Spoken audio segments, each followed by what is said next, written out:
Hello everyone and welcome to Belgium. Je m'appelle Gabrielle, mon nom de plume est Gabrielle Coranta et je suis originaire de Verviers dans la province de Liège. Voici 2 ans que je fais de magnifiques rencontres livresques depuis la sortie de mon premier roman. Je vous invite d'ailleurs à me rejoindre sur Instagram et Facebook pour échanger. Il faut savoir que je travaille en auto-édition, cela veut dire que je prends en charge toutes les étapes qui, en général, sont assumées par les maisons d'édition. Cela va de la relecture jusqu'au dépôt des exemplaires en librairie et bien entendu, il y a une flopée d'étapes entre les deux. Je vous propose une petite leçon dans la langue de Shakespeare au travers de 4 mots, les 4 mots essentiels à retenir sur mon premier roman, Eros, le premier tome de la saga Roleplay. Let's go! The first one is passion. Les Grecs considéraient la passion comme un danger, car elle peut faire basculer dans l'irrationalité et faire naître l'obsession. C'est exactement ce qui se passe entre les 2 personnages de mon roman.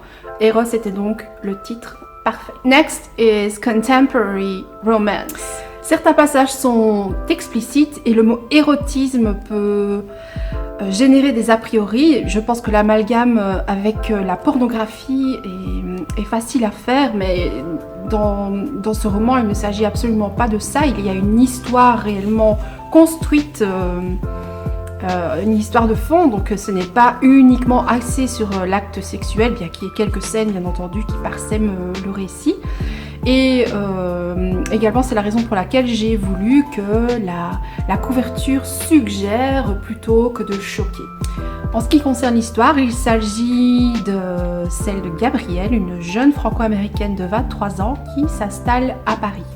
Elle va faire la rencontre de Maxence, un jeune trader, et le lien qui les unit, l'alchimie qui les unit va vite les mener à s'adonner au jeu de rôle. Alors il ne s'agit pas de cosplay ici, bien entendu, le jeu de rôle c'est tout simplement se donner rendez-vous et rejouer les débuts de sa relation. Donc ils se donnent rendez-vous pour revivre à chaque fois leur rencontre dans des contextes où évidemment il va falloir faire preuve d'audace.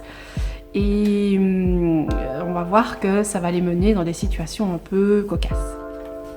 Which leads us to the third word describing this novel, feminism. D'un côté, la question sur le patriarcat est fort débattue dans les médias, ce qui est une bonne chose. Et d'ailleurs, il y a énormément de femmes comme moi qui sont prêtes à brûler leur soutien-gorge pour défendre leurs droits. Et d'un autre côté, il y a cette littérature féminine que l'on nous propose toujours à l'heure actuelle, où les inégalités entre les genres sont entretenues. La sexualité reste taboue et même si certains romans donnent l'impression de mettre la sexualité de la femme en avant, il reste énormément de sujets qui ne sont pas abordés ou qui sont tout bonnement bannis.